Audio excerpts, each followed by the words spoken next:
Students, BSc third year में आज हम आपको शुगर केन बताने वाले हैं, जिसे हम गन्ना और ईख सभी लोग बहुत अच्छे से जानते हैं और खेती भी इनकी सभी लोग जानते होंगे। इसका बॉटनिकल नेम जरूर आपको नहीं पता होगा कि बॉटनिकल नेम क्या होता है। तो गन्ने का बॉटनिकल नेम सैकेरम ऑफिसिनेरम कहलाता है। क्या कहलाता है? सैकेरम ऑफिसिनेरम होता है। फैमिली पोएसी फैमिली के अंतर्गत रखा गया है इसको। ठीक है। शर्करा भी मनुष्य, क्योंकि आप सभी जानते हैं इसके शक्कर शुगर केन होता है, इससे शक्कर बनती है और शर्करा भी मनुष्य के भोजन का प्रमुख अंग मानी जाती है, कहलाती है।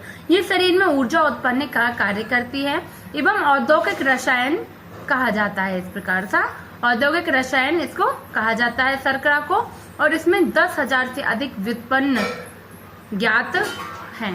इसके पादप संसार में शर्करा का सबसे अधिक मूल्यवान उत्पादन कहलाता है। व्यापारिक स्तर पर शर्करा प्रमुख रूप से गन्ना, शुगर बीट, शुगर मेपिंग, मक्का, ज्वार तथा कुछ पाम तथा मक्का पाम से प्राप्त की जाती है।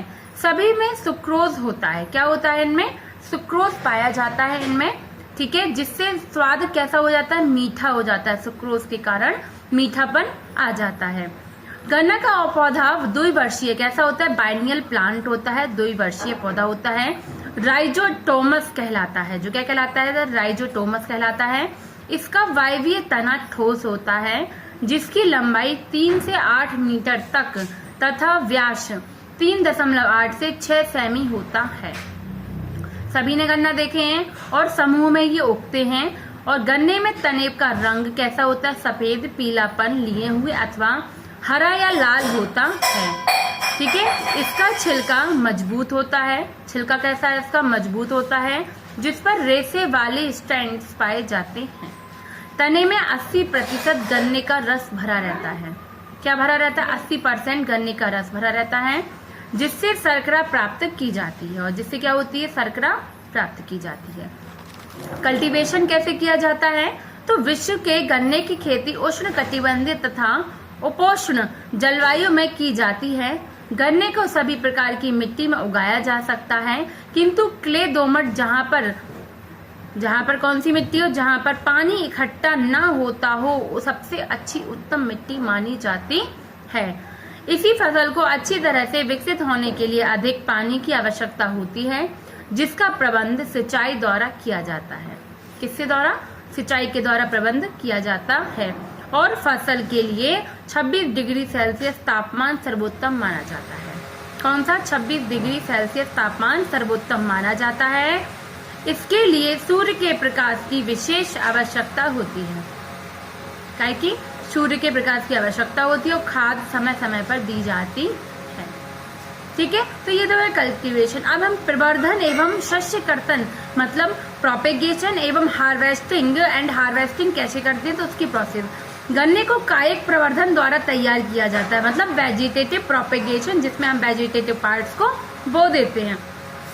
इस विधि में तने के टुकड़ों को काट लिया जाता है। ध्यान रखें कि प्रत्येक टुकड़े में 3 से 5 जोड़ या गठान अवश्य होना चाहिए, और यह टुकड़े बीज कैन, सीड कोन अथवा बीज टुकड़े कहलाते हैं।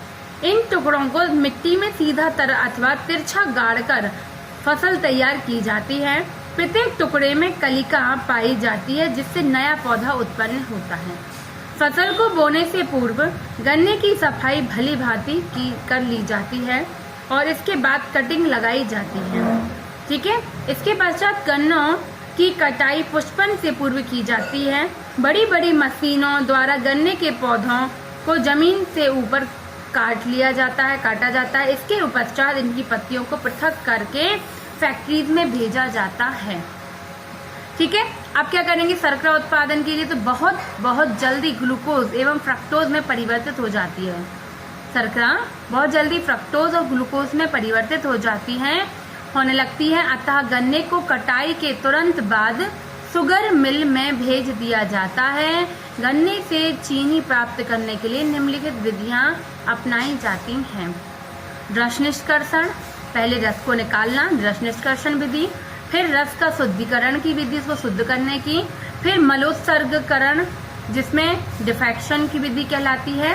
ठीक है, फॉर कंसंट्रेशन, क्रिस्टलाइजेशन, तो ये रिफाइनिंग एंड ड्राइंग, तो इस तरीके से पूरी हमें प्रोसेस पढ़नी है। तो सबसे पहले हमारी रस निष्कर्षण के लिए सर्वप्रथम गन्नों को छोटे टुकड़ों में काट कर और उनको छोटे टुकड़ों को भरी स्टील रोलर्स में दबाकर गन्ने का रस प्राप्त कर लेते हैं। दबाकर गन्ने का रस, गन्ने के टुकड़ों से प्राप्त प्रत्येक बार रस निकालने के बाद उन पर पानी छिड़क दिया जाता है और निष्कर्षण किया जाता है ताकि तनों के टुकड़ों से रस शेष न रहने पाए। और रस निकालने के बाद तने वेसेज कहलाते हैं, ठीक है। और इस प्रकार रस गंदला मतलब गंदे से कलर का धुंधला धूरस रंग का होता है और स्वाद में मीठा, जिसमें कार्बनिक अम्ल, खनिज, प्रोटीन, कलीय पदार्थ, गोंद, गन्ने के टुकड़ों की अशुद्धियां मिली रहती हैं उस गन्ने में, तो अभी वो शुद्ध नहीं है। अब इसका शुद्धिकरण के लिए रस में मिले हुए अघुलनशील निलंबित अशुद्धियों को छानकर अलग कर लेते हैं और प्रत्येक बार इसके बाद रस का मलोत्सर्गीकरण, कार्बोनेशन, सल्फेहाइड्रेशन करके घुलित नॉन शुगर्स को दूर कर दिया जाता है। मलोत्सर्गीकरण क्या है? तो मलोत्सर्गीकरण में डिफ्रैक्शन के समय रस में नपी हुई मात्रा में चूना डालकर गर्म किया जाता है, जिससे स्वतंत्र कार्बनिक अम्लों की अशुद्धियां दूर हो जाती हैं तथा कैल्शियम लवण के रूप में फास्फेट्स पृथक हो जाते हैं। और क्या होंगे? कैल्शियम लवण के रूप में जो फास्फेट्स हैं यहाँ से पृथक हो जाते हैं, ठीक है।